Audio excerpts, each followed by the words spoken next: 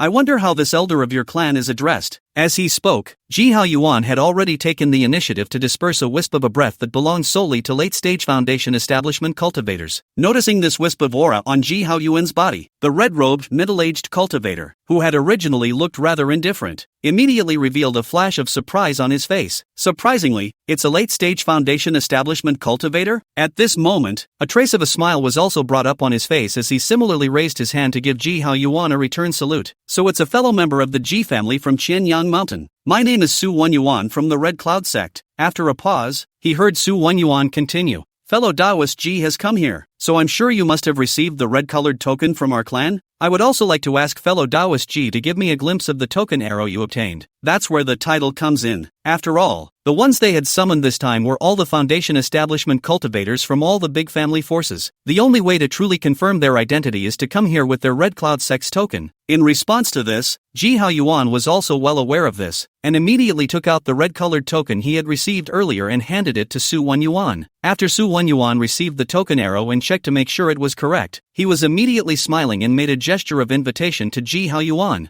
Fellow Taoist Ji, it's a guest from afar. This way please. With that, Su Wenyuan led the way ahead. Ji Haoyuan followed behind him. Heartbeat. A storage bag was instantly handed to Su Wenyuan by him secretly. At the same time, he transmitted his voice and said, Elder Su, this trip came out in a hurry and didn't prepare anything too decent, so there are only some district-thin gifts. I hope Elder Su doesn't mind. Chapter 59, Su Wenyuan's Reminder. Master of the Law Enforcement Hall. Su Wenyuan obviously didn't expect Ji Haoyuan to have such a hand. He was first slightly stunned, and then he didn't move to put that storage bag away. When he saw what was in the storage bag, the smile on his face couldn't help but intensify a few more points. Fellow Taoist Ji is really too polite. You and I are like old friends at first sight. Next time you won't be able to do this again. Saying that, the two looked at each other and couldn't help but both laugh silently. After walking forward for about a while, Ji Haoyuan suddenly asked in a seemingly offhand manner, By the way, Elder Su, this time your sect summoned us here with the red-colored token. I wonder what the main reason is. Hearing Ji Haoyuan's words, the expression on Su Wenyuan's face finally took on a touch of caution. In a few moments, he was heard to say, regarding the matter of our sect going to war with the underworld sect, I'm sure that fellow Taoist Ji has heard about it, right? That's right. The reason why we have gathered you here is for the matter of a full-scale war with that underworld sect. Fellow Taoist Ji will only need to listen more later. Do not say much, and do not raise any objections. Remember to remember. That's a reminder. Ji Haoyuan knew the importance of the situation. In the Ji family, and indeed elsewhere, he had the confidence to make a decision at the drop of a hat. However, in this Redcloud sect, under the eyes of the Jindan realist, he had to choose to keep a low profile. After all, the majesty of a hallowed Jindan clan, that was not something that anyone could offend. Sometime later, Su Wenyuan brought Ji Haoyuan and walked into an incomparably grand hall. This place was precisely the Redcloud sect's external hospitality hall. Compared to Ji Haoyuan and their Ji family's meeting hall, this hospitality hall in front of them was simply many times more luxurious. Fellow Taoist Haoyuan. Just after walking into this great hall of hospitality, Ji Haoyuan heard a familiar voice beside his ears. Twisting his head to look, he then saw Lu Hongyu and Feng Wanqing of the Feng family, who were located not far from him. Raise your eyes. Ji Haoyuan had really found quite a few rather familiar figures in this great hall. Most of them were base-building cultivators from base-building families within the territory under the Redcloud sect. Among them, it included the Zhang clan's oldest ancestor, Zhang Xingda, whom he had met 2 years ago. At this moment, the other party apparently also saw his arrival, and a rather kind smile immediately appeared on his face, and also nodded at him in greeting. This caused Ji Haoyuan to feel slightly surprised in his heart, but on second thought, Ji Haoyuan roughly understood what was going on. The wisdom of this Zhang clan ancestor was not comparable to those other two. This was easy to see from what he did that day in the face of that MT, Taiping, as in right now. This seemingly unintentional move, in fact, contained the meaning of wanting to ease relations with their Ji family within. Fellow Taoist Ji. At this moment, Su Wenyuan, who was located beside him, could not help but open his mouth with a smile.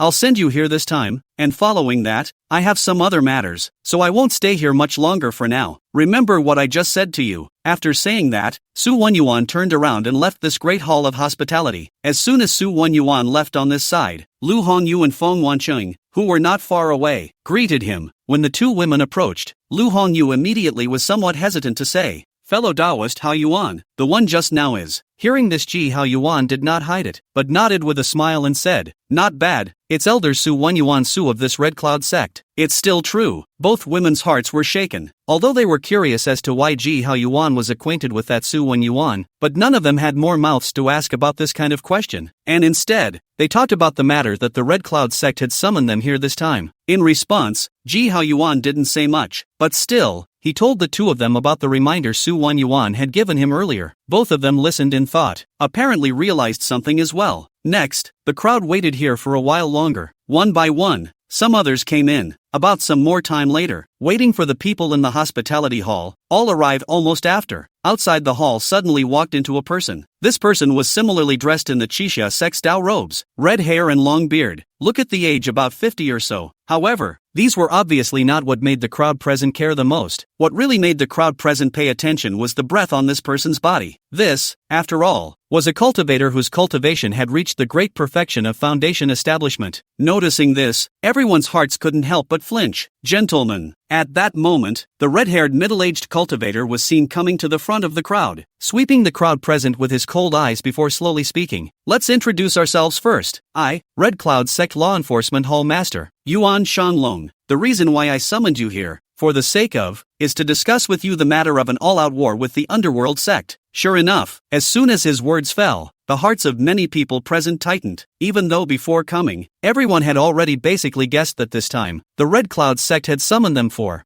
I'm afraid, this very thing. However, when this moment, in person, from the mouth of this Redcloud sect's law enforcement hall master to get confirmation, many people's mood cannot help but still a little apprehensive up. After all, everyone knew that, but in all wars, especially this kind of war between two Jindan sects, it was a certainty that people would die. There is no guarantee that in the midst of this war, that person who dies will be himself or herself. Ignoring the crowd's reaction, he heard the red-haired middle-aged cultivator, that is, Yuan Shanlong, continue to speak. In this war, including the cultivators behind you and others, all of them need to uniformly listen to our sect's dispatches and arrangements. If anyone disobeys the orders and arrangements in the midst of this, everyone from you to the cultivators behind you will be sanctioned by my Redcloud sect, and will be used to sacrifice the flag in the first place. Ergo, any objections? As these words of his fell, the faces of many people present could not help but change slightly. Obviously no one had expected that the Redcloud sect would act in such an overbearing manner this time. Not only do they, and those behind them, have to follow their arrangements uniformly, but anyone who goes against them will be sacrificed to the flag. Is this, in fact, a little too much? True, it is not true that these people of theirs are under your Redcloud sect's subordinate territory, but in the end, everyone is not a cultivator of your Redcloud sect. If just responding to your Redcloud sect's edict is fine, helping to participate in this war is likewise fine. Even following the orders given by your Redcloud sect, that would be fine. However, to ask their people to break away from them and turn to unify and accept your Redcloud sect's leadership and arrangement, is this not a bit too much? After all, they really couldn't guarantee that the Redcloud sect's side, during the Great War, would not first take their people and use them as cannon fodder. This, then, is what many, and most, of the people in the room are most worried about and have a hard time accepting. Finally, when the scene was silent for a little while, a robed man got up and turned to look at Yuan Shanglong. Hallmaster Yuan, most of what you just said is acceptable to me underneath. But, concerning our own monks, is it possible for us to let ourselves lead? After all, we are the ones who know and understand the situation of our own cultivators the best. In this way, they will also be able to better utilize their battle power and avoid some unnecessary mistakes. Chapter 60. Establishing authority. Sweet dates. Undeniably, the robed man's words were still reasonable. Many of the people in the room nodded their heads at this as well. Apparently, they also strongly agreed with the robed man's point of view. However, Yuan Shanlong, who was located above him, suddenly had two flames rise in his eyes after hearing his words. It was a real flame, not an outward apparition of some type of spell. Without any warning, many people felt a burning tingle coming from their eyes. Immediately after that, a giggling sound was suddenly heard in the ears of the crowd. In the next moment, a muffled grunt of pain to the extreme suddenly reached the ears of everyone present. Many people stared involuntarily. Then he saw that the robed man who had just been standing there, at some point, his entire body was already half kneeling on the ground, and where his abdomen was, a big, bloody, charred black hole was smoking outward in wisps of green smoke.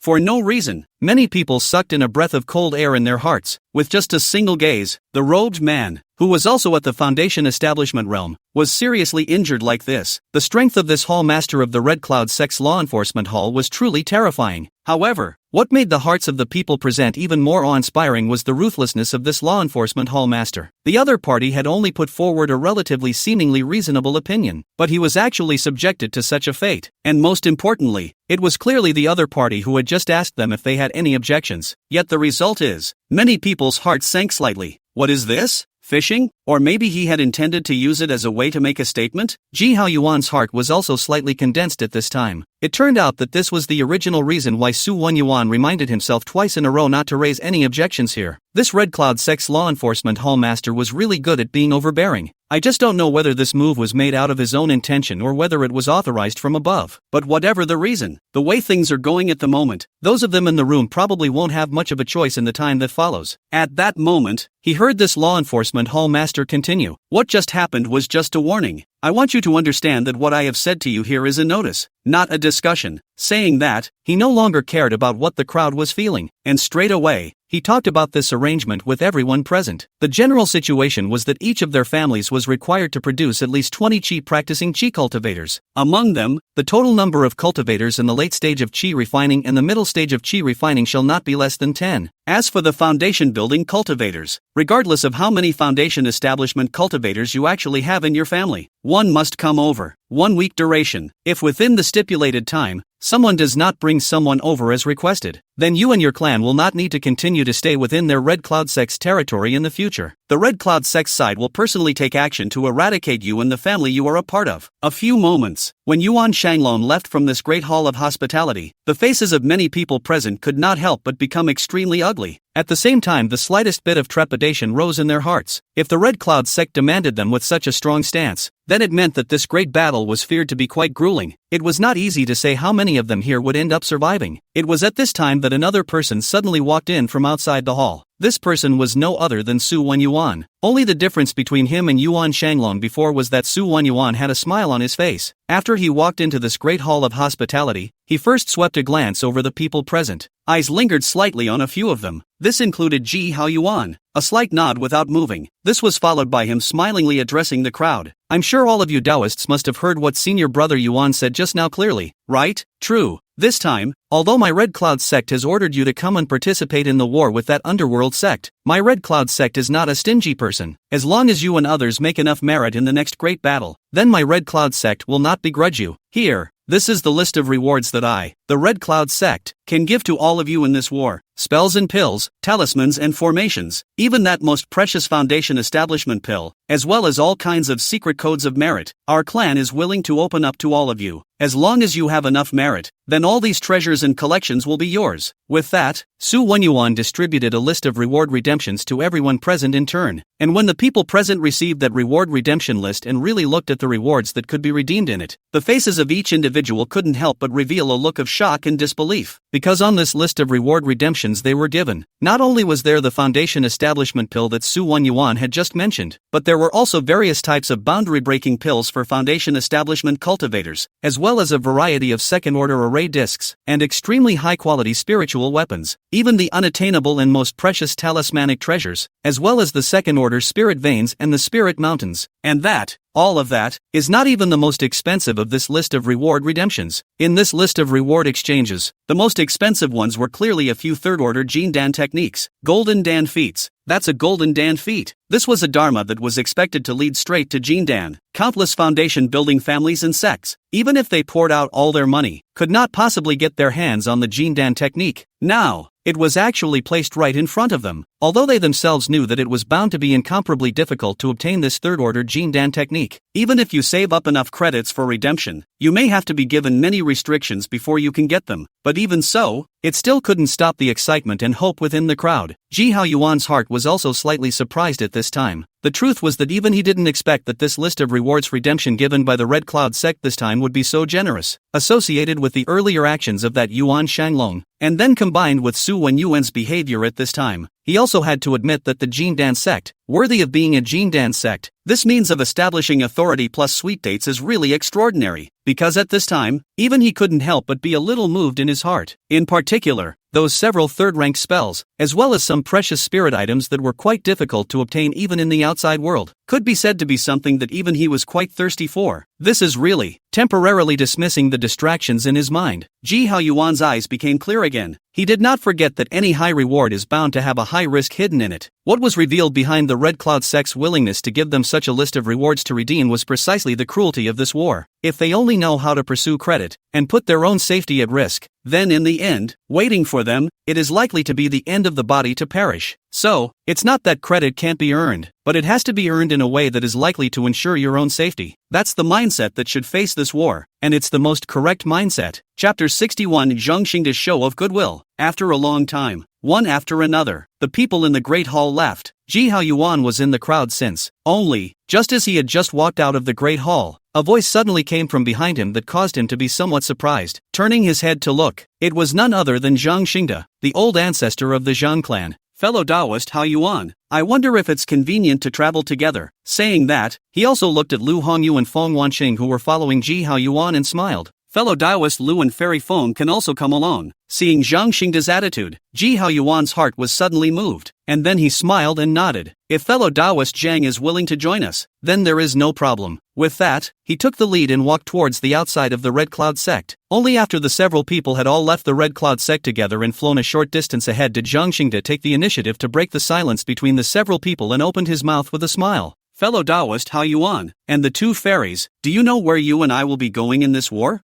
Suddenly hearing Zhang Xingda's words, Ji Haoyuan and Lu Hongyu couldn't help but be moved within their hearts. Just then, I heard Ji Haoyuan say, could it be that fellow Taoist Zhang has something to teach us? Before, they all only knew that this war, most of them, would be sent to the front line, but where that so-called front line actually is something no one knows for sure. However, looking at Zhang Xingda's posture at the moment, it seemed that he had already known something in advance. But that kind of thing isn't surprising when you think about it. Their family had a heavenly spirit root son who had worshipped under a Jindan realist. It was only natural for certain people to want to use this to sell favor to that Zhang Zhilong. Moreover, Ji Haoyuan also believed that with Zhang Xingda's wisdom, with such conditions, if he really wanted to find out what was going on in advance, it would not be difficult at all. Compared to this, it was the other party's move in front of him that was rather more intriguing. Was this an attempt to use this to further repair relations with a few of their families, or rather with their Ji family? As he was thinking this in his mind, he heard Zhang Xingda continue. Truth be told, regarding this matter, only I really did find out some information. If I'm not mistaken, the front line of this war should be the area located in the western part of the Hong Broken Mountains, the area to the west of the Flood Break Mountain Range. Ji Haoyuan's few people couldn't help but all frown slightly. As we all know, the territory that the Redcloud Sect oversees nowadays is located in the range south of the Hong Break Mountain Range. To the north was the territory of the Underworld Sect, including the central and eastern regions. There were also other Jindan sects moving in, but the only area that is poisonous and miasmatic is that western area. In addition, the aura was relatively thin, so there were not any Jindan-level forces living in it. Over time, that place has become a paradise for some poisonous insects, demons and evil fugitives. Going to war with the Underworld Sect in that kind of place was honestly not good news, especially for those of them who have never been involved in that area, because in that kind of place, you not only have to guard against the enemy sect's cultivators, but also have to guard against all kinds of poisonous insects and demonic creatures that exist there itself, as well as certain evil cultivators who are bold and desperate and want to take advantage of this to fish in the water. The moment he saw Zhang Xingda suddenly take out 3 jade slips from his own body, handing them to Ji Haoyuan in turn and smiling. As it happens, on my side, there are some information and opinion maps about that western region. A few of you can take them back and study them, or you can do it with a clear mind in advance." In response to Zhang Xingda's obvious gesture of goodwill, Ji Haoyuan's few people didn't reject it this time. Although with their family's ability, in a short period of time, they should also be able to get an opinion map about the western region of that Hong Break mountain range. But for one thing, it was not necessary, and for another, the public opinion maps they had gotten might not be as detailed as the ones Zhang Xingda gave them today. Ji Haoyuan's few people had all skimmed through it at this point. This public opinion map given to them by Zhang Xingda was not something that could be purchased in an ordinary workshop. In that case, thank you, fellow Daoist Jian. Ji Haoyuan's few people all smiled and thanked him. After a long time, a few people finally parted ways and returned to their respective clans. Just after returning to the Ji family, Ji Buchang, who had learned of the news, immediately found Ji Haoyuan and began to ask him about his trip. In response, Ji Haoyuan naturally did not hide anything, and immediately recounted the experience of his trip with Ji Buchang. This would include Zhang Xingda's attitude towards them along the way. This caused Ji Buchang to be slightly surprised as well, but he soon realized what was going on. You guessed correctly, Haoyuan. Zhang Xingda's move should indeed be an attempt to ease some relations with us. However, for this person, and even their entire Zhang family, they still could not lose their guard, especially in the war with that underworld sect afterward. It's even more important not to trust the other party lightly. This I have known since. Ji Haoyuan nodded. Anyhow, there have been gaps, even conflicts and contradictions with each other before. It's fine if people want to simply maintain superficial harmony, but it would be really stupid and naive to really trust each other without reservation. By the way, have you thought about which people you'll take with you afterward? And anything else you need to prepare before then? I'll do my best to get it done for you in the next few days. At this time, Ji Buchang no longer insisted on saying anything to allow him to participate in the war with the underworld sect. This was because he knew that given Ji Haoyuan's previous behavior, he would definitely not agree. And it is true, with Ji Buchang's current state, once he really went to the frontline battlefield,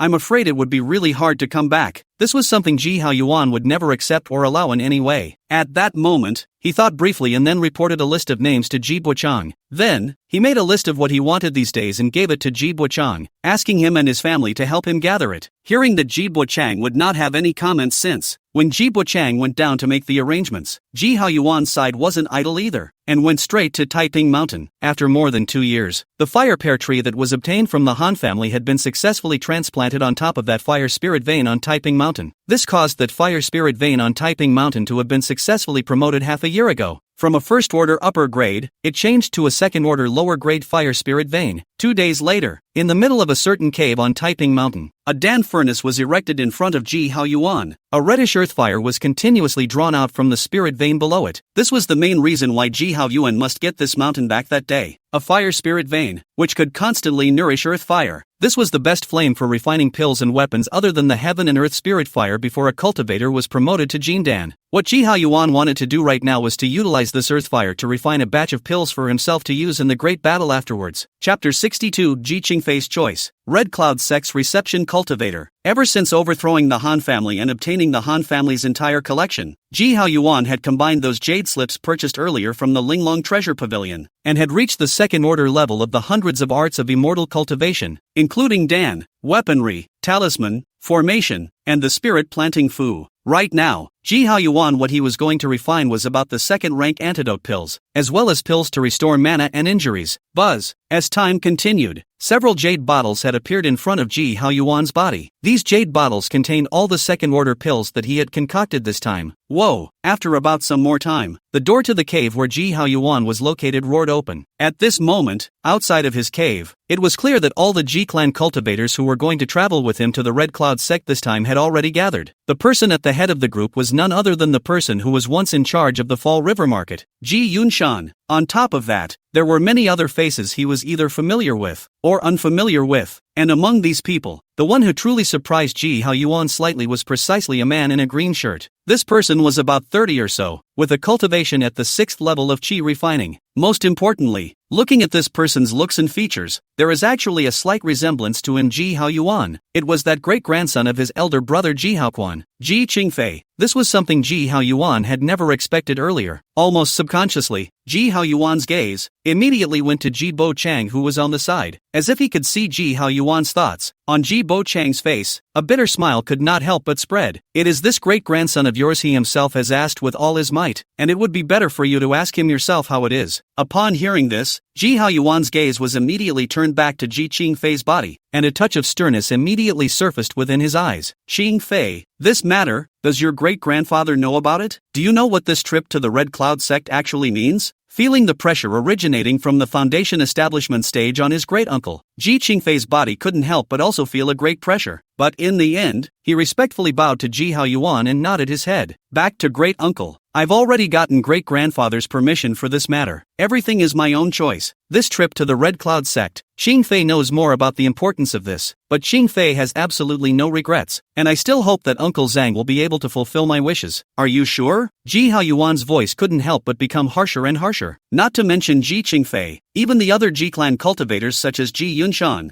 who was located on the side, felt a great pressure rise in their hearts inexplicably and felt terrified. This is how powerful Ji Haoyuan he is in the Ji family nowadays. Even if he did nothing, just standing in front of the crowd like that, the crowd would subconsciously feel nervous. Not to mention the fact that right now he's showing such a posture. In the brains of Ji Yunshan and the others, there was even a kind of inexplicable dizziness, and their bodies trembled slightly almost uncontrollably. The crowd was like this, not to mention Ji Qingfei who was facing Ji Haoyuan directly. At this moment, his entire body was almost trembling uncontrollably. His face was white, and a cold sweat raced down his forehead. Yet even so, he hardened himself against this pressure and eventually raised his head with great difficulty and looked straight into Ji Haoyuan's eyes as he replied in an incomparably affirmative tone. Reporting back to Uncle Sang, Qingfei is sure. Good. As Ji Qingfei's words fell, that imposing force on Ji Haoyuan's body instantly tightened. Everyone in the room also felt a sudden sense of physical relief. Following that, Ji Haoyuan didn't say anything else. This matter, since it was his Ji Qingfei's own choice, then he, who was a great uncle, would not deliberately interfere with the other party's decision, as long as he himself understands what he's doing with this decision and what he's facing afterwards. On the path of cultivation, no one can be 100% responsible for anyone. Everything, after all, is up to you. Sure, as his elder brother's current only great-grandson, the closest descendant of his bloodline, Ji Haoyuan would not really be so pedantic as to not give a little care. It's just that these things wouldn't be necessary to do in front of so many people. Sometime later, Ji Haoyuan then bid farewell to Ji Bochang and the other group of people who had come here to see him off, and took Ji Yunshan and Ji Qingfei and the other group of Ji clan cultivators with him, and headed to the Redcloud sect. Because he was bringing a group of people such as Ji Yunshan and Ji Qingfei, Ji Haoyuan's speed was deliberately slowed down a bit, and when he brought a group of Ji family cultivators and arrived at the mountain gate of the Qixia sect, on the side of the Qixia sect, there was already a cultivator specializing in this matter waiting here. This senior, please also take the trouble to join me first and head to the council hall. As for these fellow members of your family, there will be a special person to arrange for them in a while. Hearing these words from the receptionist cultivator, Ji Haoyuan first nodded, and then without moving, he stuffed some spirit stones into the other party's hands. Then, when the time comes, I'll trouble you for more. The receptionist cultivator obviously didn't expect Ji Haoyuan to come this way. His heart was first taken aback, but before he could react, he heard Ji Haoyuan's slightly smiling voice continue to ring beside his ears. If I remember correctly, when I came here to leave that day, you should have been with Elder Su Wanyuan Su.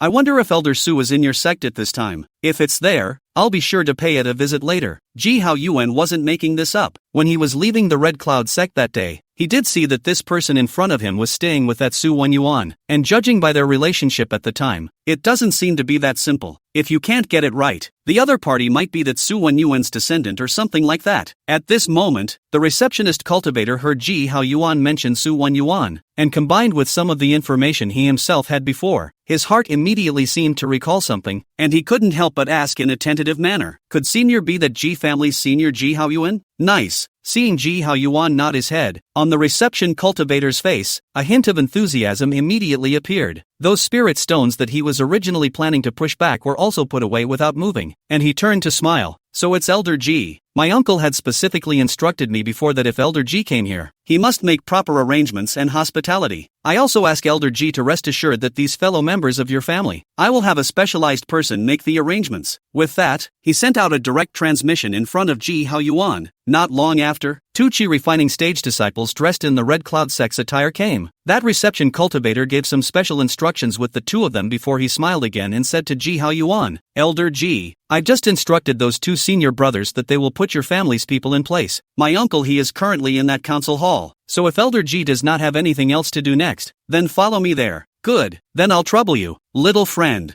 Ji Hao Yuan smiled and nodded. Soon enough, the receiving cultivator led Ji Hao Yuan, after passing through several areas with array formations and prohibitions, to the outside of a grand hall. It was the very same deliberation hall that had been previously mentioned in the mouth of the receiving cultivator. However, Ji Hao Yuan didn't rush in at this time, but turned his head to look at the receiving cultivator beside him and smiled. Little friend, I have an item here, and I'm still troubling you to give it to Elder Su later. As he said that, he saw a storage bag that suddenly fell into the hands of that reception cultivator. The reception cultivator also reacted extremely quickly. As he instantly put that storage bag away, he also smiled and said to Ji Hao Yuan, Senior G is really too polite. Let's go. It's better for me to send Senior G in with you. As it happens, I have some things to say to my uncle him. Chapter 63 Ice and Fire Realist, Task Jade Book, The Hall of Deliberation. By now there were already quite a few people sitting around, and when the reception cultivator led Ji Hao Yuan in, the gazes of many people present couldn't help but look over. This includes Su Wan Yuan. He nodded slightly at Ji Hao Yuan. When Ji Hao Yuan found an empty seat and sat down, the receptionist cultivator who brought him in immediately came to Su Wan Yuan's side and said something beside his ear. After Su Wan Yuan heard this, he couldn't help but look towards Ji Hao Yuan once again. In the depths of his eyes, he had obviously brought on a few smiles. A faint smile similarly spread across Ji Hao Yuan's face. He knew that the receiving cultivator should have already told him about the gift he had just given. In this way, what comes afterward? Not to say that it will give convenience or anything, but some intentional difficulties, I think it should be more or less avoided. In the end, monks are human beings, and as long as there are people, there will be needs. Originally, as far as Ji Hao Yuan himself was concerned, it would be fine even if he didn't do this, but now that he had brought his family over, he had to make sure that their side was not targeted as much as possible. It would be nice to get some scope of care in the meantime. Soon, Su Wan Yuan seemed to be giving that reception cultivator something. A hint of surprise was evident on the receiving cultivator's face, but in a whirlwind, he nodded and walked out quickly. One after another, some more people entered this council hall. Soon Ji Hao Yuan met his acquaintance. It was none other than Lu Hongyu of the Lu family, Feng Wanqing of the Feng family, and Zhang Xingde of the Zhang family. After the three of them came in, Lu Hongyu and Feng Wanqing immediately came to sit next to Ji Hao Yuan. Zhang Xingde, on the other hand, smiled and nodded to Ji Hao Yuan in greeting, but tacitly did not come over and found another seat to sit down. That's all. When a long time had passed again, the deliberation hall was already filled with people. It was also at this moment that a grand divine thought suddenly descended within this council hall. Everyone's mind couldn't help but be shaken. This kind of divine idea power, could it be? Just as this thought rose in the hearts of the crowd, they saw some of the Redcloud Sect's cultivators, such as Su Wan Yuan, who were present there, suddenly look solemn, and then they all paid respectful obeisance to the void. We greet the true man. Whoa, light and shadow converge. Seeing in the mid-air, a young woman dressed in a plain white long dress, with a face that seemed to be draped in a cloud, making it impossible for people to recognize her true face, and bearing a red and a blue sword behind her back, appeared so abruptly in front of everyone's eyes. Ice and Fire Real People. Everyone's hearts were steeped in this name. In the next moment, everyone present bowed down in unison and drank under their breath. We greet the true man. The white-skirted woman named Ice and Fire Realist nodded her head gently. Immediately, a divine thought echoed through this council hall. The hour has come, so you and I will come with me and hurry to the front line. As the words fell, the delicate body of the Ice and Fire Realist was like a ball of foam that collapsed. The vastness of might that had originally still enveloped the entire council hall also disappeared. This brought a sigh of relief to the hearts of all those present. It was really the might that the Ice and Fire Realist had just put on his body that was too thick and too grand. Even though she didn't deliberately emit anything, the rank difference originating from the difference between Jindan and Foundation establishments still made the majority of the people feel a supreme majesty. Let's go, gentlemen, don't keep the real people waiting. Su Wan Yuan suddenly spoke up at this time to remind him. The crowd sniffed back. At that moment, he didn't dare to be slow, and immediately, along with Su Wan Yuan and the others, he quickly went out of the deliberation hall. Come outside. Several huge flying boats were seen, already hovering in mid-air. Hundreds of silhouettes were already standing on it. Ji Hao Yuan noticed at a glance the delicate white-clothed figure that was located at the very front. It was none other than their leading Jindan on this trip, the Ice and Fire Realist. At the same time, he also noticed that on top of one of the flying boats, a group of G-clan cultivators who had come with him on this trip were also listed. At the head of the group was a late-stage Foundation establishment cultivator wearing a red-colored Dao robe. Fellow Daoist G, that's my senior brother Son Yinchuan. This person and I have always been good friends. You can rest assured. Suddenly, a voice transmission fell into his ears and couldn't help but make Ji Haoyuan subconsciously turn his head to look. Then he saw that not far from him, Su Wenyuan was smiling and nodding at him. Seeing this, Ji Haoyuan immediately returned the smile in return. Sure enough, his own earlier moves had not been in vain. It was also at this moment that the delicate white-clothed figure at the very front suddenly sent down a divine thought once again. All of you get on the flying boat immediately. We'll set off now. At those words, everyone dared not be slow. The group of Redcloud Sect cultivators, including Su Wenyuan, all boarded the flying boat. Ji Haoyuan was within the same flying boat as Lu Hongyu and Feng Wanqing. Without giving the crowd too much time to react, the crowd that had already boarded the flying boat suddenly felt a gentle tremor under their feet. In the next moment, the flying boat they were in came out with a roar, and at a speed several times faster than the flight of a Foundation establishment cultivator. They headed in the direction west of the Hung Broken Mountain Range. Fellow Daoist G. Just then, above the flying boat, a Redcloud Sect cultivator with a cultivation level in the middle stage of Foundation establishment smiled and came to him, handing him a jade book of tasks. Within this jade book, there are records of some of the tasks you can take on next. In addition to the tasks specifically issued by this sect, you may choose tasks at your discretion according to your own situation and needs. Saying this mid-foundation establishment cultivator seemed to remember something and couldn't help but then laugh. Right, I forgot to introduce myself. My name is Wang Yu. I am senior brother Su Wenyuan, Su's senior brother. After that, if you're not sure or don't understand anything, fellow Daoist G, you can come over and ask me. So it's Dao Yu Wang. Receiving the jade book from the other party, Ji Haoyuan was immediately smiling and thanked him. Thank you, fellow Daoist Wang. I'm really a bit overwhelmed that I bothered fellow Daoist to come over specifically to remind me this time. With that, Ji Haoyuan did not move, and shoved a storage bag into the other party's hands. This caused the smile on Wang Yu's face to not become more and more enthusiastic. He had just heard that the man was acting quite thoughtfully. Now that I look at it, it's true. At that moment, he thought about it and couldn't help but remind Ji Haoyuan once again. By the way, Daoist Ji, such as you late Foundation establishment cultivators, are qualified to form a team, including you. The current maximum number of people is tentatively set at 4. After the report is approved, you will be the leader, and all the people in your team will have to follow your orders. Sure, regarding the candidates in this team, you'll need to pick them yourself from those other than us from the Redcloud sect. There aren't many people who know about this matter at the moment, so you should be able to prepare in advance. Daoist G. After saying these words, Wang Yu didn't stay any longer, and after greeting Ji Haoyuan again, he turned around and left. Chapter 64, Setting the Team, Sword Cultivator Chiu Ziyuan. Forming a team? Looking at Wang Yu's departing back, Ji Haoyuan could not help but fall into thought. In this battle between the two clans, it would definitely not be possible to rely on just one person to fight alone. Even though he had confidence in his own strength today, there were times when what one person could do was ultimately limited, especially when he was looking through the jade book of tasks in his hands. It made him realize more and more clearly the necessity of forming a team, because there are some tasks that really require multiple people to work together. And at this time, the strength and weakness of the teammates, on the contrary, was not the most important. What matters most is precisely the trust in each other, and the same applies to those who are going to choose to join the team. Fellow Daoist Haoyuan. At this moment, Lu Hongyu and Feng Wanqing, who were located on the side, both turned their heads to look at Ji Haoyuan. Obviously, they had all heard what Wang Yu had just said here. The two women were obviously not the reactive type either. In just a few moments, they understood the importance of the so-called team, and what they were considering at this time was obviously the same thing as Ji Haoyuan. Trust, reliability, is the most crucial element in choosing which team to join, and looking at the crowd between the field, it seemed that there was no one that was more suitable to be their leader than Ji Haoyuan. Ji Haoyuan would obviously also notice the two women's thoughts, and after a brief moment of thought, he smiled at the two of them and said, "Fellow Daoists, if you don't mind, then the three of us, let's designate a team for the time being. What do you think?" However, Lu Hongyu and Feng Wanqing looked at each other, then both smiled and nodded to Ji Haoyuan. "In that case, then I'll be grateful for your care in the future, fellow Daoist Haoyuan." When the words came to this, Feng Wanqing suddenly seemed to think of something and couldn't help but once again say to Ji Haoyuan,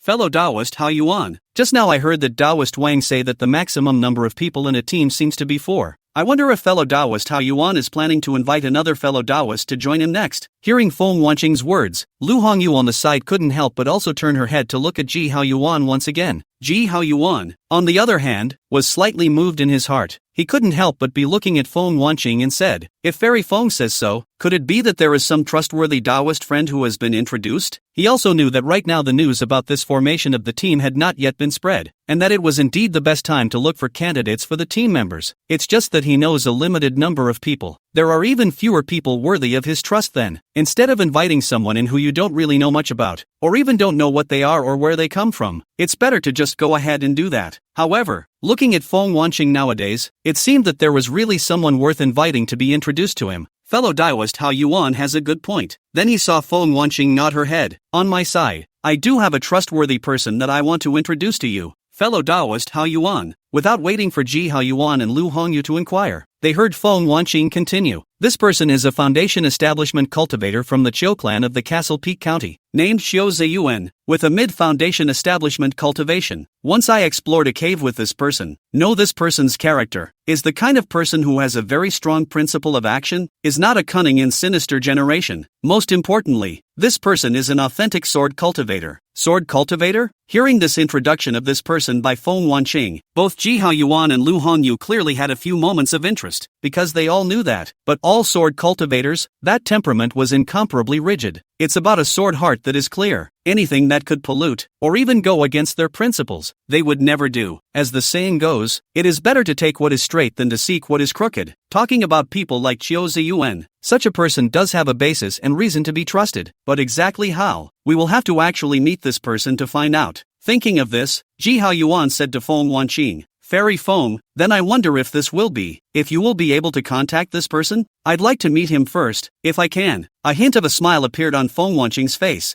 "Fellow Taoist Haoyuan, you don't know. This person is currently with us on this flying boat. I'll go and bring him over." With that, Feng Wanqing traveled towards a crowd in front of her. Without much effort, Feng Wanqing was already leading a middle-aged man who was about 50 years old or so over. This person was dressed in a simple long shirt and already had some gray hair on his head. The real age, I'm afraid, is not so young. However, at this time, Ji Haoyuan and Lu Hongyu were obviously not concerned with these, but from the other party's body, a sharpness that was vaguely emanating. It is like a hidden sword. It makes you feel like you are not dealing with a person today, but a sword that could be unsheathed at any time. "Fellow Taoist Haoyuan, this is fellow Taoist Xiu Ziyuan Xiu that I mentioned to you." At this time, Feng Wanqing smiled and introduced Ji Haoyuan. At the same time, she turned around and opened her mouth to Xiu Ziyuan. "Fellow Taoist Xiu, this is fellow Taoist Ji Haoyuan Ji of the Ji family of Nanning County, and this time I brought you here. And it is precisely this fellow Taoist Ji who wants to get acquainted with you." Listening to Feng Wanqing's words, it was clear that she had not explicitly stated the matter of forming a team with Xiu Ziyuan in front of her. This also caused Ji Haoyuan and Lu Hongyu to nod slightly in their hearts. "Ji Haoyuan of the Ji family, I've heard of you." At that moment, Xiu Ziyuan was the first to speak. "It is this time you called me here. I wonder if there is something." The words were direct and with a bit of clang. There wasn't the slightest bit of extra courtesy because Ji Haoyuan was a late-stage Foundation Establishment cultivator. Hearing this, Ji Haoyuan did not beat around the bush, but directly said to Xiu Ziyuan about the formation of the team. It was clear to him that there was nothing objectionable in saying what there was to say to such a person. On the contrary, by doing that, there is still the possibility of arousing the other party's resentment. Plus he acted, again, not in that style. Therefore, when Ji Haoyuan finished talking about the matter concerning that formation of the team, he simply asked directly, "Well, I wonder if fellow Taoist Xiu is willing to join the team we're in?" Xiu Ziyuan obviously didn't expect that this time Ji Haoyuan called himself here because of this matter. He first glanced at Feng Wanqing next to him, and then after a slight contemplation, he nodded at Ji Haoyuan.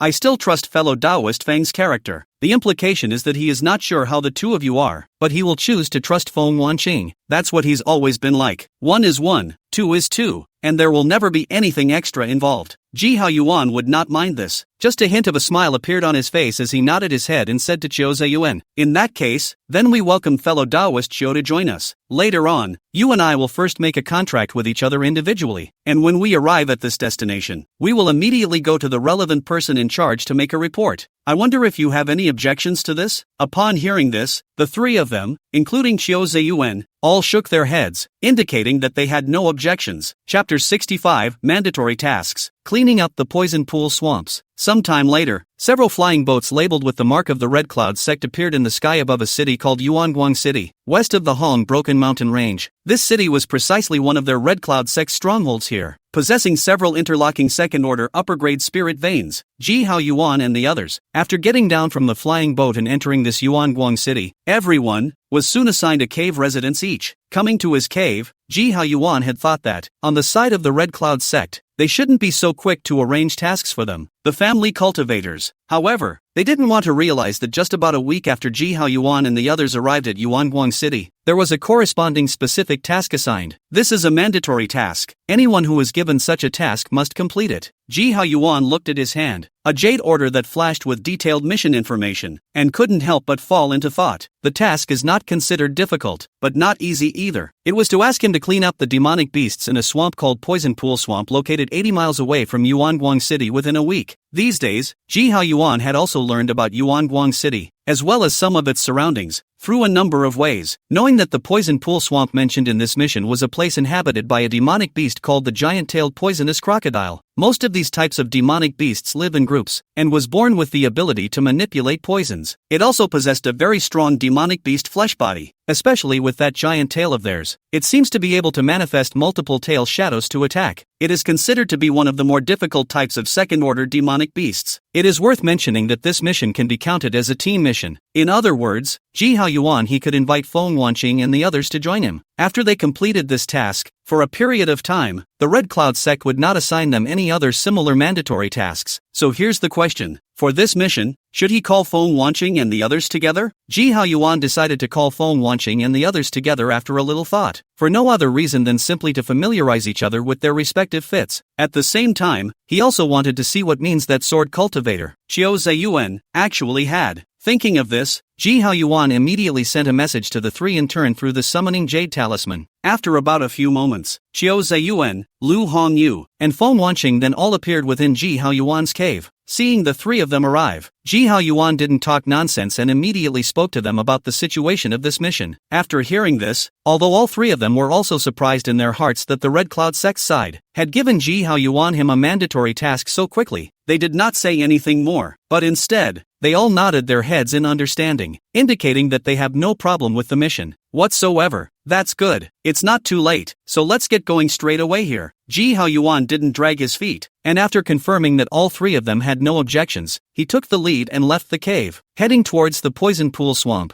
80 miles outside of Yuanguang City. Road. He also set the rules for the distribution of this harvest with the three of them, and distributed the second-order antidote pills that he himself had personally refined to the three of them in turn. By the time Ji Hao Yuan and his party, the distance from the poisonous pool swamp is still about a few miles away. The four people cannot help but stop the recluse, began to carefully observe the situation of the poisonous pool swamp. It had to be said that the poison pool swamp was worthy of being a place where poisons were overflowing. A few people were separated by a few miles, and they could still faintly smell the sweet and fishy smell in the air. However, these were not what caused Ji Hao Yuan and the others to be most concerned. What caused them to be most concerned was still the dozens of huge figures that were located on top of the poisonous pool swamp. Among them, the 5 figures whose body length exceeded 10 feet were the most concerning to Ji Hao Yuan and the others. They were grayish-brown in color, with an uneven body surface that looked like a meatball-like gray protrusion. A huge tail that nearly took up half of their bodies swung back and forth non-stop in the swamp and in midair, immediately lifting up large swaths of black muddy water. Undoubtedly, those 5 giant-tailed poisonous crocodiles were demonic beasts that had reached the second stage. 2 of them, vaguely, were even approaching the threshold of the second-order upper grade. It was estimated that it was just one opportunity away from achieving a second-order upper-grade demonic beast. Several of you, do you have any good ideas on how to deal with those giant-tailed poisonous crocodiles? At that moment, he heard Ji Hao Yuan open his mouth to inquire. If he had acted according to his intention, he would not have had to go through so much trouble. But since it was both a team effort and the first time, he asked the trio out of respect. Those 2 giant-tailed poisonous crocodiles at the peak of the second-rank middle grade. I can deal with one. I heard Qiu Ziyuan take the lead. As a sword cultivator, if he was allowed to deal with a second-rank middle-grade demonic beast on his own, then there wouldn't be any problems. Even if that second-ranked mid-grade demonic beast was already infinitely approaching the second-ranked upper grade, he still had that confidence that he could take care of it. However, if there are 2 or even more, he is afraid that he will not be able to make it. After all, a second-order mid-grade demonic beast, in terms of strength, was already comparable to their human cultivators in the middle stage of foundation establishment, and they have strong physical bodies and also possess certain natural abilities. In a one-on-one situation, some cultivators of the same level might not really be a match for those demonic beasts. Qiu Ziyuan, although he was confident as a sword cultivator, he was not stupid, much less arrogant. Otherwise, with his character, there was no way he could have survived until now. Ji Haoyuan agreed with Qiu Ziyuan's stance. Actually, he had just asked that because he also had the intention of seeing what Qiu Ziyuan's reaction would be. If the person is hesitant to back down, or arrogant enough to make a big deal out of it, it will make him reconsider whether or not he should turn around and get a different teammate. But right now, this attitude of his was just right, and it also gave Ji Haoyuan a preliminary approval of this person's actions. In that case, then fellow Daoist Qiu will deal with one of the second-rank middle-grade giant-tailed poisonous crocodiles, and fellow Daoist Lu, Fairy Foam, you guys will be responsible for holding the remaining 3 second-rank lower-grade giant-tailed poisonous crocodiles in check. After fellow Daoist Qiu and I have killed those 2 second-order mid-grade giant-tailed poisonous crocodiles, we will come back to help you kill the other giant-tailed poisonous crocodiles. With this arrangement, I wonder if you have any different opinions? As he spoke, Ji Haoyuan's gaze was already sweeping over the 3 people one by one. Lu Hongyu and Feng Wanqing immediately shook their heads. We have no comment. I don't have a problem with that either. Qiu Ziyuan also nodded at the right time. Good, in that case, let's do it without delay. As the words fell, Ji Haoyuan had already taken the lead and swept out, only to see his entire body suddenly transform into a stream of light, instantly tearing apart the bodies of several first-order giant-tailed poisonous crocodiles in front of him with the momentum of destroying the world, and ultimately ruthlessly colliding with one of the second-order mid-grade giant-tailed poisonous crocodiles. Boom! In a flash, waves of air churned. The swamp below it was even more like it had been attacked by artillery fire, violently lifting up nearly 100 meters of black cement slurry, which then erupted in all directions with a crash. Chapter 66, Killing the Poisonous Crocodile. Obtaining the Qingxian Spirit Fruit. Roar! Encountering a sudden attack, this giant-tailed poisonous crocodile's mouth immediately let out an angry hiss. A pair of amber-colored eyes, as if they were snake pupils, also steeply rose up with a flash of Morahan's light. Phew! Without any warning, the shadows of 6 or 7 giant tails suddenly appeared in midair. The air around them seemed to be compressed, emitting a suffocating muffled sound. Just a thud. The mud that was originally still splattering in all directions was suddenly vibrated into silky powder in the air. Lu Hongyu and Feng Wanqing, who saw the scene not far away, their pretty faces all changed slightly. With such a might, they thought to themselves that if they were to be replaced, I'm afraid it wouldn't be that simple if they wanted to block the blow in front of them. Whoa! However, it was at this moment that an umbrella-shaped spirit weapon wrapped in a curtain of yellow light suddenly rose in midair. It was none other than Ji Haoyuan's defensive spirit weapon, the second-ranked Koan Luo Spirit Umbrella. Boom! 6 or 7 giant tail shadows that merged into one violently and heavily impacted on top of that yellow light screen. All that could be heard was a clattering sound as if water was flowing. It was seen that on top of that yellow light screen, there was a ripple like a ripple rapidly flowing. Not only did it block this terrifying attack from the giant-tailed poisonous crocodile, but it also dissipated all the aftershocks it spread out. Kind of. Ji Haoyuan suddenly let out a light laugh. In the next moment, the red inferno ripple gun violently transformed into a 10-foot fire snake, opening the snake's kiss that was burning with blazing flames, and biting down fiercely towards the giant-tailed poisonous crocodile. Flame Snake Dragon Lance. Roar! The giant-tailed poisonous crocodile similarly opened its huge mouth. The fangs, which looked like barbs, were gruesome. It was also accompanied by a large swath of grayish-brown poisonous mist, which collided directly with the fire snake transformed by the red flame tattoo gun. Heaven and earth seemed to fall silent in this instant. Immediately afterward, it was as if blood was raining in the air. Large pieces of dark red blood wrapped in the internal organs of the giant-tailed poisonous crocodile, like a waterfall, poured down crazily. Lu Hongyu and Feng Wanqing, who were circling around with the remaining 3 second-order lower-grade giant-tailed poisonous crocodiles, could only see half of the giant-tailed poisonous crocodile's corpse, with wisps of charred black smoke, rapidly falling down towards the poisonous pool swamp. This is resolved? Even though it wasn't the first time he had seen Ji Haoyuan strike. However, today, Ji Haoyuan's strength still brought the 2 women a great shock. Brush! Suddenly, a bit of coldness expanded in their pupils, before the 2 women could return to their senses. To their ears, there was then the sound of a sharp blade entering flesh. Turn your head and look. they saw that at some point, one of the giant-tailed poisonous crocodiles that was not far away from them before, in the middle of the huge head, there was a bloody hole that ran through the front and back, and it was already less than 10 feet away from the two women. And this distance, for Foundation Establishment cultivators and second-stage demon beasts, was almost a distance that could be reached in the blink of an eye. For no reason, a trace of fear rose in the hearts of the two women. That time just now, if Ji Haoyuan hadn't stepped in, they were afraid that they would have to suffer a big loss. Fellow Taoists, this battle is not yet over, so please be careful. Ji Haoyuan's slightly gentle voice came from beside his ears. Lu Hongyu and Feng Wanqing could not help but both feel slightly embarrassed in their hearts. Just now, it was true that they were a bit distracted. Clang! However, precisely at that moment, a loud and clear sword sound came out abruptly from the other side of the battlefield. Just where Qiu Ziyuan was, a silver-colored sword suddenly burst out with extremely dazzling sword light. The light around him seemed to be pulled by his silver-colored sword, making the place where he was a few feet away actually appear a dark color. A sword chi condensed to the extreme couldn't stop trembling in the silver-colored sword. Qiu Ziyuan's body vaguely seemed to have blood mist spreading out. That was the sign that appeared when he suffered a backlash from his own sword energy. Chop! Right at this moment, Qiu Ziyuan's mouth suddenly spat out a resounding sound. In the next moment, that silver-colored sword was like a dragon out of the sea. With an extremely swift speed, from top to bottom, it violently chopped down towards the giant-tail poisonous crocodile in front of him. Roar! That giant-tail poisonous crocodile seems to also perceive the horror of this sword. The mouth and a roar at the same time. A large swathe of gray-brown poisonous mist, violently from its huge mouth surging out, seems to want to corrode that a sword light. At the same time, 6 or 7 giant tail shadows that look like ocean waves, layered on top of each other, slapped together towards that sword light. Giggle! Yet it all seemed futile. Seeing that large swaths of poisonous mist, by that silver-colored sword surrounded by the overflowing sword chi astir, immediately evaporated into a wisp of green smoke dissipation. Immediately after that, under the sword light that was condensed to the extreme, the 6 or 7 giant tail shadows that overlapped into one, also seemed like bubbles, and were gently poked by the tip of the sword, and then exploded into a sky of light flames with a bang. Finally, the silver-colored sword body, wrapped with sharp to the extreme sword awnings, landed on top of the giant-tailed poisonous crocodile's body with a bang. Whoa, there's not the slightest hint of suspense. The huge body of that giant-tailed poisonous crocodile was directly split in two by that silver-colored sword. The sky, once again, rained down a shower of blood wrapped in a large amount of internal organs. It was just that after this strike, the mana in Qiu Ziyuan's body was obviously somewhat depleted as well. The entire person's breath suddenly slipped, and a trace of pallor appeared on his face. There was a clear look of exhaustion in his eyes. At that moment, he hurriedly took out an elixir used to replenish mana from his own body, and then took it down, and his pale face, only then slightly improved. Since then, the entire poisonous pool swamp was no longer a threat. With Ji Haoyuan's personal efforts, all the giant-tailed poisonous crocodiles here were soon taken care of.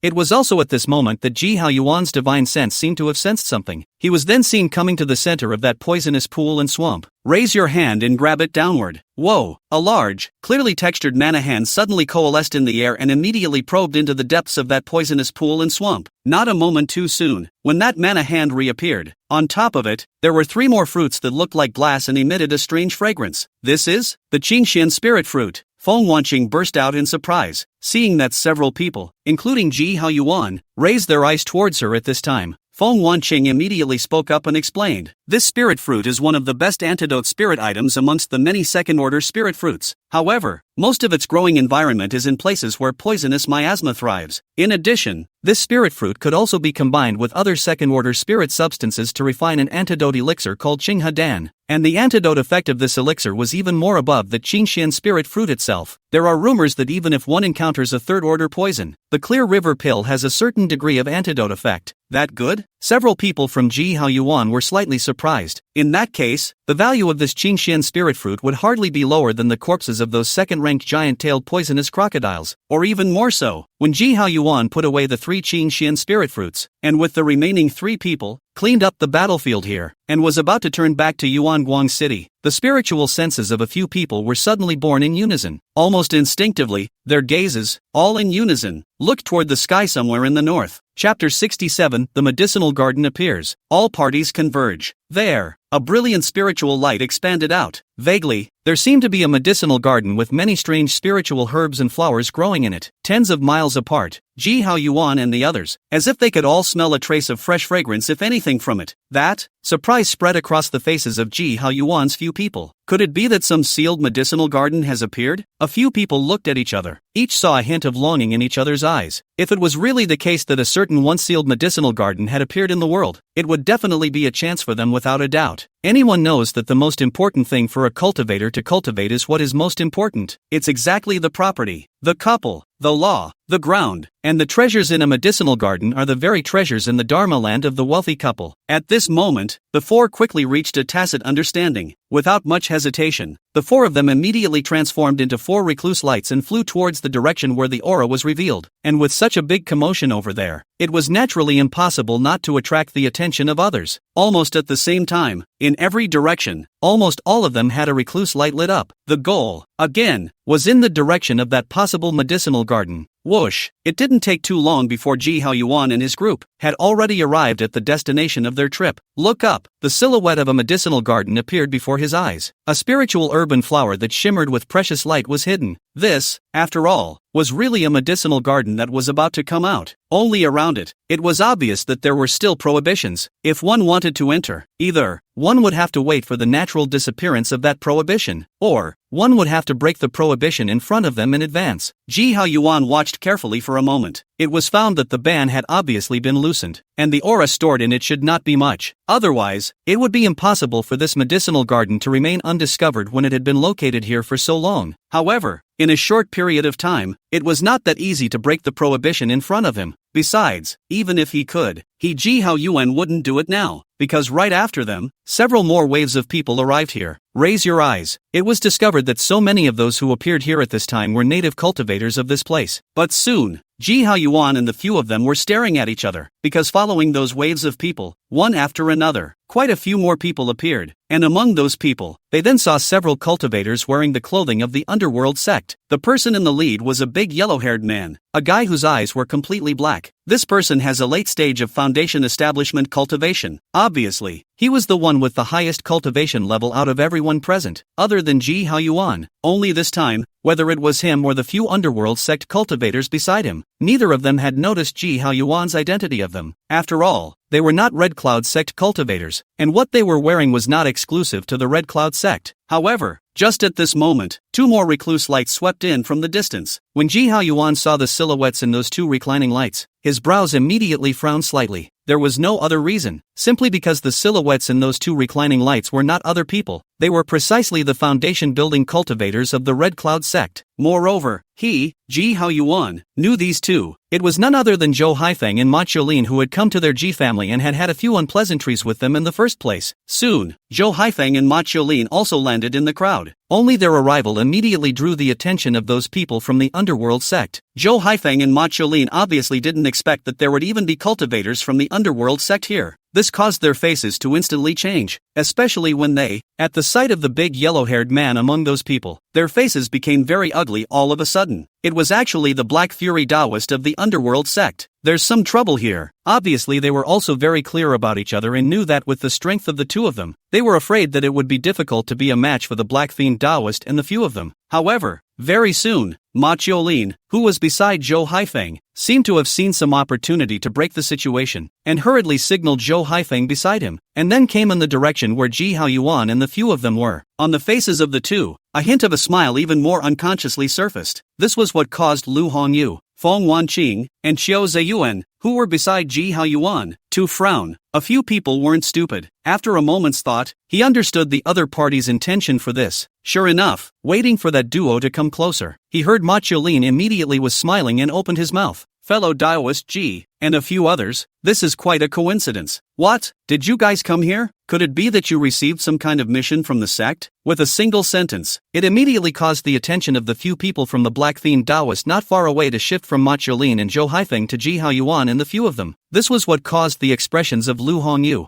Feng Wanqing, and Xiao Ziyuan to be a bit ugly. When the other side said that, it was obvious that it was intentional. After all, the Black Fiend Taoist few over there weren't stupid. Once listening to your Ma Cholin's mouth, mentioned what the clan mission and other words, where they will not guess, they several people, is your Redcloud sect side of the cultivators? It's using them as a shield. Buzz. At the time when the minds of the people in the room were different, the medicinal garden, which was still quite illusory, suddenly became solid at once. Even the outer layer of restrictions seemed to have become thinner all of a sudden. There were signs of complete dissipation. This time, not only Ji Hao Yuan, Ma Cholin and the rest of them, but even the Black Fiend Taoist, several people, all of them had their attention falling on top of that medicinal garden. In the end, the reason why everyone came here in unison this time was because they were attracted by this medicinal garden, and in front of such a possible chance, any clan grudges, or even personal grudges, could be temporarily put aside, at least before officially entering this medicinal garden. Conflicts that could be avoided for the time being were avoided as much as possible, because in just this moment's effort, that medicinal garden had already been completely presented in front of everyone. The peripheral layer of restrictions on it, moreover, disappeared without a trace in an instant. Go! Ji Hao Yuan didn't hesitate for a second. He took the lead in rushing towards the entrance of that medicinal garden after transmitting his voice to inform the three of them. Lu Hongyu. The three of them, Lu Hongyu, sniffed and immediately followed without saying a word. Only, when Ji Hao Yuan and his group, after formally entering that medicinal garden, immediately discovered that those two fellows, Zhou Haifeng and Ma Cholin, were actually following them as well. This made all four of them couldn't help but frown again. A trace of coldness even rose from the depths of Ji Hao Yuan's pupils. Whoa! It was also at this time that a thick fog in front of several people suddenly dispersed. Immediately afterward, a large area of medicinal fields was clearly displayed in front of their eyes. That, orchid butterfly weed, 100 jade fruit, Tiani Xianhua, Yuling green vine, all of them are second order or higher spiritual grasses and flowers, and all of them are of good vintage. Chapter 68. In this medicinal garden, 2 deaths don't seem to be a big deal. At this moment, Ji Hao Yuan and the others couldn't help but all breathe slightly heavier. Just what they saw in front of them was quite a remarkable harvest, and this was only the relatively peripheral area of this medicinal garden. If you continue to go deeper, Ji Hao Yuan, several people couldn't help but all look forward to it in their hearts. Zhou Haifeng and Ma Cholin, who were located to the side of them, were even more flickering. They were just about to say something, but then their faces changed, because at this time, the four of them, Ji Hao Yuan, were already one step ahead of them, and had already started to scavenge those spirit medicines in front of them. Are you kidding me? At this point in time, who's going to listen to you too? It's not like they are Jindan real people, wanting to rely on the identity of a deacon of the Redcloud sect here to pin them down. Not even the door. Zhou Haifeng and Ma Cholin obviously realized what Ji Hao Yuan and the few of them had in mind. This made their faces sink, while at the same time, they did not dare to hesitate any longer and hurriedly joined the team that was scavenging those spiritual medicines in this place. By the time Ji Hao Yuan and his group had finished scavenging all the spirit medicines in this place, they almost immediately rushed to the next area without stopping. At this moment, this medicinal garden was like a beautiful woman who was completely undefended against men. If you do it fast enough, you can take what you want from it, and so it is.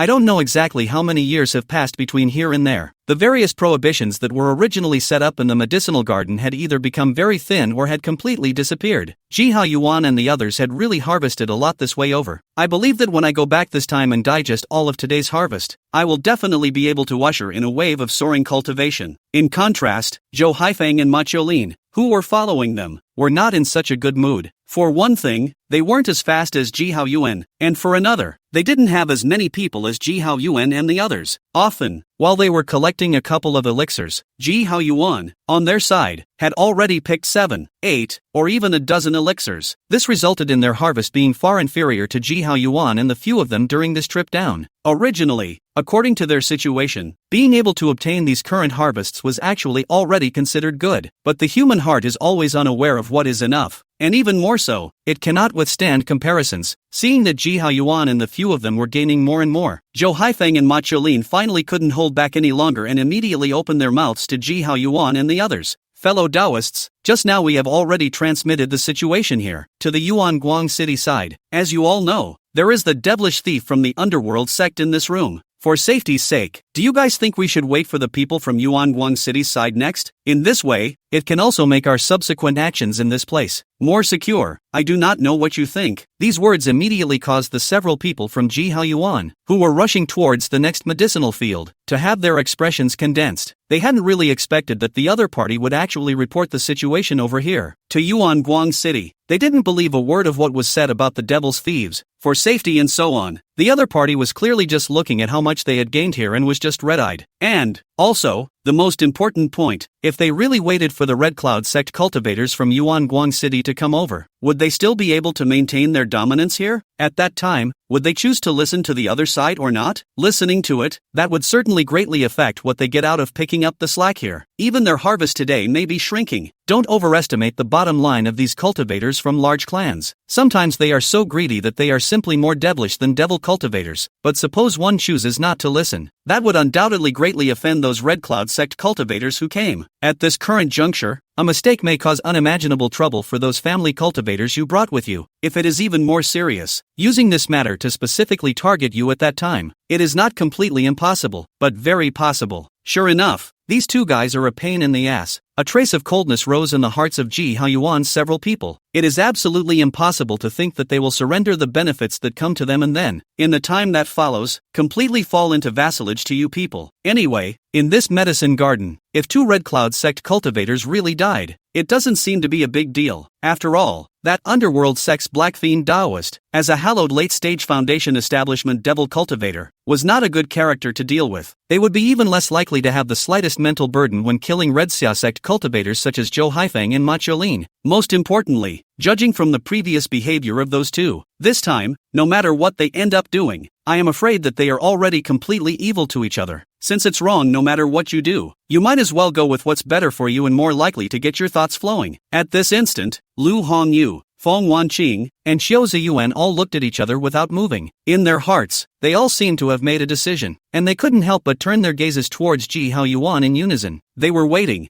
for Ji Haoyuan's final decision. At the same time, it is also a test for Ji Haoyuan, the captain. If he really had that kind of vigor and ruthlessness, then they wouldn't mind really accompanying him to go crazy like this. From now on, the three of them would also truly look up to Ji Haoyuan. However, if Ji Haoyuan chose to compromise, they would not say anything about it and could even show understanding. It was just that after this time, if he wanted them to follow him, Ji Haoyuan, or even their Ji family in a trailing position, it would be impossible. Ha! As if sensing the trio's thoughts, Ji Haoyuan actually laughed out loud. You guys should know that when I dare to impact Foundation establishment at the age of 100 years old, that since is not someone without vigor, as it was in the beginning, so it is today. Suddenly hearing Ji Haoyuan's words, coupled with the fact that several people's reactions seemed to be somewhat abnormal, Zhou Haifeng and Ma Qiulin's faces suddenly just changed in unison. Ji Haoyuan, what do you want? I'm telling you, kill. However, without waiting for Zhou Haifeng and Ma Qiulin to finish their words, Ji Haoyuan's mouth had already spat out an icy cold word. In the next moment, his eyes became cooler than ever. Behind it, a large hand with a rich yellow light suddenly coalesced. It was that shattered mountain tackle seal. Boom! Without any warning, large hands suddenly appeared above that Zhou Haifeng's head. The strong earth elemental power directly squeezed the mana shield around Zhou Haifeng in an instant. Immediately after that, one big hand fell. All that could be heard was a series of thumps. The passively inspired defensive talisman light shield on Zhou Haifeng's body suddenly shattered in layers. Finally, under his horrified and unbelieving gaze, he violently tackled his body and then pinched it. Chapter 69, A Vision Reappears. Third Order Prohibition, First Booking. Kerala. On Zhou Haifeng's body, a series of dense as if fried beans sounds suddenly came out. All the bones in his entire body shattered under the pinch of that large hand. Only a scream could be heard coming out of his mouth. But in the next moment, before he could react, Ji Haoyuan had already raised his hand and struck out a prohibition, completely confining his divine sense and mana. True, two people can die, but never really them to kill. After all, no one could guarantee that the Redcloud Sect's side, whether or not they could use this to detect anything. So, the two of them, they had to end up dying at the hands of someone else to do it. Boom! At the same time, on the other side, Ma Qiulin was also being suppressed by Lu Hongyu, Feng Wanqing, and Xiu Ziyuan, especially Xiu Ziyuan. Chapter 70, Zhou and Ma perish, and the forbidden system shatters. First booking required. At this moment, several people from Ji Haoyuan were taken aback. A thought also sprang up in his mind. What in the world is it that would use a third-order prohibition? A mutual glance was exchanged. Each other saw a flash of excitement in each other's eyes. Whoosh! But just at this moment, there were suddenly several more recluse lights sweeping in the distance. Obviously, that was all attracted by the vision here. This caused the several people, Ji Haoyuan, who were still excited, to immediately calm down. The prohibition in front of him had begun to collapse on its own though, but there's obviously still some time before it's really gone. In the meantime, it's bound to attract more people. This also means that the fight afterward that is inevitable. Well, soon after, Ji Haoyuan and the others noticed that the cultivators of the underworld sect, who had first been seen outside the medicine garden. Chapter 71, 200 Years of Chinyang Fruit. Battle against the late Foundation establishment stage, requesting for first order. Seeing this, not only Ji Haoyuan and Taoist Black Fiend and the others, but even the rest of the cultivators present had their eyes steepen. The third order prohibition was shattered, which meant that the place that followed would no longer be defended against any of them. Unconsciously, everyone's breathing became heavy. Obviously anyone knew that a place that could use a third order forbidden system as a guardian would have something inside that would be just as precious. Go! Without any hesitation, Ji Haoyuan immediately transmitted a voice to greet the three of them, Lu Hongyu, and then took the lead in rushing towards the front. At this time, whoever is fast and accurate, then will inevitably get the most and best harvest. Not far away from the Black Fiend Taoist and his party, at this time also no longer care about fighting with Ji Haoyuan, they have all urged the recluse toward the front of the region, including others present at this time. Chapter 72, All Killed. A third order spirit is now in the world. First booking, pus, blood splatters. It was seen that in mid-air, an arm flew up high, and was twisted by the remaining sword chi around it, and in the twinkling of an eye, it was turned into a sky full of blood mist. The yellow-faced cultivator didn't care about the pain of his broken arm, and his entire body flew back violently. His face was twisted, and his eyes flashed with the two emotions of horror and resentment. At the same time the heart was fuming. After today, I must publicize all that you have gained here. Even if I can't help you, I won't let you get away with it. Buzz. However, it was precisely at this moment that the yellow-faced cultivator suddenly felt a twinge in his sea of consciousness. In an instant, he only felt that his eyes were starry, and even the mana around him was a bit difficult to maintain. How did this happen? The yellow-faced cultivator's heart was both terrified and confused. Is it possible that that man has some kind of divine sense in his hands? Chapter 73, The Might of Heavenly Thunder. Golden Dan appears, 5 chapters of 10,000 words updated seeking first booking. Hand over the stuff. Seeing Ji Haoyuan take away that vermilion fruit, a loud cry of anger to the extreme suddenly came from the air. Immediately afterward, the Black Fiend Taoist and his party, with whom they had already fought before, immediately appeared in front of Ji Haoyuan and the few of them. Not only that, just this moment's effort, there were many more recluse lights sweeping in the distance. They quickly targeted and locked onto Ji Haoyuan and his party. It was really because Ji Haoyuan's actions just now were too conspicuous. Everyone was at least a Foundation establishment cultivator again, and trying to hide from everyone's divine sense probing was almost just an unlikely thing. Therefore, at this moment, Ji Haoyuan had almost become a target. All eyes, attention, were focused on him alone. Among them, there was no shortage of late-stage Foundation establishment cultivators like Taoist Black Fury. Anyone else would have been in a state of shock at the moment. Chapter 74, Survival in Desperate Circumstances. Offering to give away treasure. Observe the reaction of the Black Fiend Taoist's few eyes. Needless to ask, the Jindan who is now present here is definitely the Jindan real person of the underworld sect. This is dangerous. Alarm bells suddenly went off in the hearts of Ji Haoyuan's few people, especially after seeing the hand that the other party had just displayed. Ji Haoyuan knew very clearly that there was an almost unbridgeable chasm between Jindan and Foundation establishment. The gap between the two sides was like mud in clouds, and it was simply not something that could be compensated for by any treasures or techniques. Wow! It was at this instant that the black shadow of the void shook. Those black shadows seemed to be living things, and gradually even coalesced into a black hair and black eyes. But the face appeared to be a very evil youth figure. It was none other than the underworld sect's Jindan, the spectral shadow realist. At this moment, his gaze was directly turned towards Ji Haoyuan who was present. Boom! At this instant, Ji Haoyuan only felt. Chapter 75, The Phantom's Defeat. A real person's relic. Click, click, click, click, click. those twisted shadows were suddenly colored with a layer of white frost around them. Immediately afterward, dense cracks densely covered their bodies. All that could be heard was a series of thumps. All the shadows shattered in an instant. In the next moment, a flash of red-colored sword light that seemed to blaze like a blazing sun swiftly reached the close proximity of the phantom shadow realist. From extreme cold to extreme heat, the sword light of the ice and fire realist did not have the slightest delay, and the transformation was even more so without leaving the slightest trace. A hint of sternness flashed across the slightly evil face of the realm of the spectral shadow. Only behind him, the light seemed to be swallowed up. A deep to the extreme black light suddenly swept out of thin air. All that was heard was a poof. That black light was actually like ice and snow encountering the blazing sun, and was split in two by the red-colored sword light of the ice and fire realist. What? The eyes of the ghostly shadowed real person finally swept over A. Chapter 76 Yuan Shanlong's Roadblock. Questioning. Elderly person respectfully sends off the real person. Ji Hao Yuan once again respectfully saluted in the direction where the ice fire realist had disappeared. When the surrounding people saw this, their expressions couldn't help but be a bit puzzled. This guy, just now actually got that Jindan real person's appreciation. This is easy to see from the fact that the other party gives his own token, together with the strength this man showed here earlier. At this moment, those thoughts that should or shouldn't be in the hearts of many people were gradually extinguished. Ji Hao Yuan didn't pay any attention to them at this time, but instead took Lu Hongyu,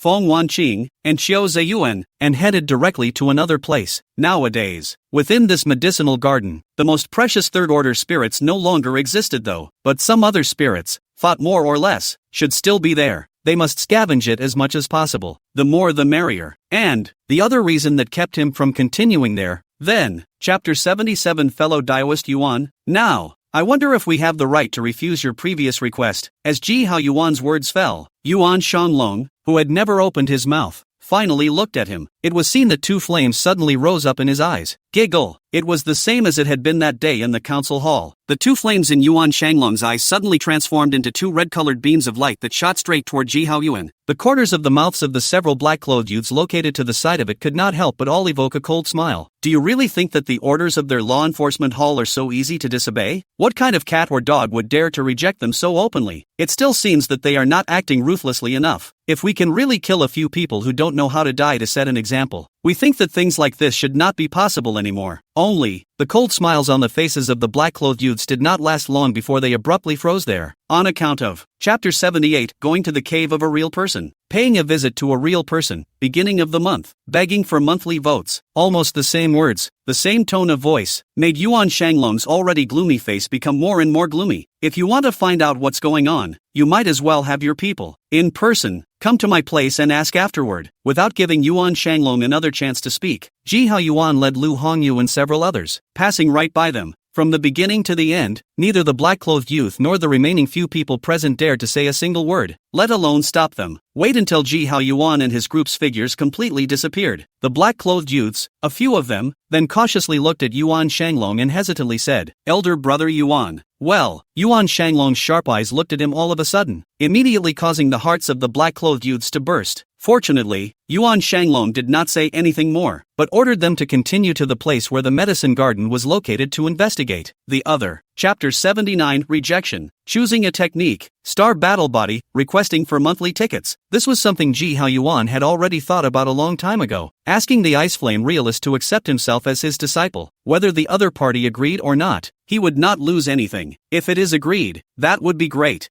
From now on, at least until he himself was truly promoted to Jindan, he would have a strong backer. As for whether or not to cut off or even draw a line with the Ji family after worshipping under the Ice Flame realist, in his case, however, there wouldn't be a problem like that at all. It was because his very existence was already the biggest dependency of the entire Ji family at the moment. This was a completely different situation from that Zhang clan's heavenly spiritual root who had worshipped under another Jindan of the Redcloud sect. The opponent himself was merely still a chi refining cultivator. Everything needed to rely on the sect, and his identity as a Jindan disciple. His growth, too, depends on it. Chapter 80 Guest Elder. Cultivating Star Battle Body. I confirm. Ji Hao Yuan replied affirmatively. I hope that the real person will fulfill it. That's good. Upon hearing this, the Ice Fire realist did not say any more. Only her jade hand was raised. A jade slip that shimmered with a faint starlight then arrived in Ji Hao Yuan's hand. After thinking about it, the Ice and Fire realist raised his hand again. A storage bag, then, also fell into Ji Hao Yuan's hands. This is the Stardust Sand needed to cultivate that star battle body, counting as my compensation for gifting you extra. when it's enough for you to use for a period of time. A trace of gratitude immediately and appropriately appeared on Ji Haoyuan's face. Many thanks to the real person for the extra gift of treasure. By this point, Ji Haoyuan knew that it was almost time for him to leave. Only, before he could offer his farewells, on the side of the ice and fire realist, he suddenly threw another token. This is the guest elder token of my Redcloud sect. Chapter 81 War Meeting, Bad Hunch. The Star Battle Body. It's a done deal. A smile spread across Ji Haoyuan's face. It had to be said that the Star Battle Body, a body refining technique, was far stronger than he had predicted. Once you transform yourself into a Star Battle Body, not only will you instantly gain unparalleled defense, you will be able to harden your hands against the attacks of spirit weapons with your bare hands. It can also attract the power of the stars high in the sky to strengthen itself, to make themselves immensely powerful, and it can briefly absorb the surrounding light, causing the enemy to have that split second to enter the blind spot of their vision. This could be said to be quite a crucial thing in a cultivator's life and death struggle. At some point, it may be possible to use this to turn the tide of battle. The only thing that needed to be noted was that this second stage Star Battle Body, which was transformed into a Star Battle Body, didn't last very long. Moreover, the resources needed to cultivate this Star Battle Body, Stardust Sand, consumes also. Chapter 82 Young Plot. Dangerous gaze in Ji Haoyuan's eyes, listening to the other party's words. For some reason, the unpleasant premonition in Lu Honyu's trio's hearts grew more and more serious. Even Ji Haoyuan's eyes narrowed slightly as he stared at the other party. Oh, what is it? Yuan Shanglong made a look of surprise on his face. I heard that black-clothed youth continue. Before convening our meeting, in order to ensure that our clan's Red Jade Spirit Mine would not be lost, I have already dispatched a few batches of Qi refining stage cultivators ahead of time to the place where the Red Jade Spirit Mine is located. With them going forward, I think we should be able to buy some time for our support to follow. It is that this matter is my personal unauthorized initiative. If there is any improper or inappropriate, I still hope that senior brother Yuan will be chastised. Saying that, the black-clothed youth even made a pretense and bowed slightly towards Yuan Shanglong. Seeing this, Yuan Shanglong but waved his hand. Special times, perform special deeds. There's nothing wrong with you, Senior Brother Pan. Chapter 83 Yuan Shanglong Schemes, Calculations. Buzz. Without finishing his words, he saw a circle of yellow light suddenly appear behind him. Ji Haoyuan. And in that circle of yellow halo, a large hand emitting a terrifying aura stretched out openly and grabbed straight at that Pan Yongshan. What? Everyone was taken aback. None of them had expected that Ji Haoyuan would dare to make a direct move here. Pan Yongshan's face also changed drastically at this time. He knew that this person's strength was extremely terrifying. When his senior brother, Yuan Shanglong, was not even a match for this person. But again, he was not expecting that the other party would actually dare to strike at him here. All that was heard was a rumble. A defensive spirit weapon offered by Pan Yongshan was immediately shaken away by the large hand. Immediately after that, the large hand directly fell down, and it was about to capture Pan Yongshan in it. Unbridled. Finally, Yuan Shanglong, who was located at the top, let out a Chapter 84 Guest Elder Order. Great Formation Invalid. As the words fell, in Gu Zhengfei's hand, half of a jade talisman that shimmered with silver light immediately flew out. Yuan Shanglong, who was located on the other side, seemed to have expected it. The moment Gu Zhengfei's half-jade talisman flew out, in his hand, the same half-jade talisman with flickering silver light also flew out. The two jade talismans instantly merged in midair. Immediately afterward, they saw Gu Zhengfei and Yuan Shanglong strike a spell in unison towards the jade talisman. Buzz off! Instantly, the jade talisman trembled dramatically. It was as if some kind of power had been awakened in the entire hall. The blazing heat rises. Everyone present felt as if a certain extremely terrifying force had locked onto them. With just a single thought, that power would pour down like a flash flood, engulfing all of them present. Is that the power of a third-order formation? Not yet operational. It's Chapter 85, Blasted into Flying Ashes. The attitude of the ice and fire realist. Actually, before today, Ji Haoyuan honestly didn't have much of a killing intent towards Yuan Shanglong. As long as he proceeded honestly and didn't deliberately come to find trouble with him, he, Ji Haoyuan, wouldn't even pay attention to the other party anymore. After all, in the conflict that day, the one who suffered and lost face was him, Yuan Shanglong, not him, Ji Haoyuan. Moreover, the other party was the head of the Redcloud Sect's law enforcement hall, so it was probably unlikely that he would do anything to him if he really wanted to, even if he became a guest elder of the Redcloud Sect. But now, the situation has clearly been different. Whether it was the other party's earlier calculations, or the other party's current attempt to bring about his death, Ji Haoyuan could not possibly allow the other party to remain alive any longer. unless a Jindan personally came down to stop it. Today, it would be useless for anyone to come. He, Yuan Shanlong, must die. Compared to him, Pan Yongshan, who had been pinched half dead by him. Chapter 86, Gu Zhengfei's Show of Goodwill. Gift of Flying Spirit Weapon. Ji Hao Yuan. Immediately take your men and head to the Red Jade Spirit Mine to kill the enemy cultivators. No emotions could be heard in this divine thought. However, the people present, such as Gu Zhengfei and Su Wan Yuan, all reacted immediately. There was no mention of Yuan Shanglong's death in this divine thought. The meaning would have been very obvious. As a Jindan real person, not taking a stance was precisely the best stance to take. I will head to that Red Jade Spirit Mine, and I will not let the real person down.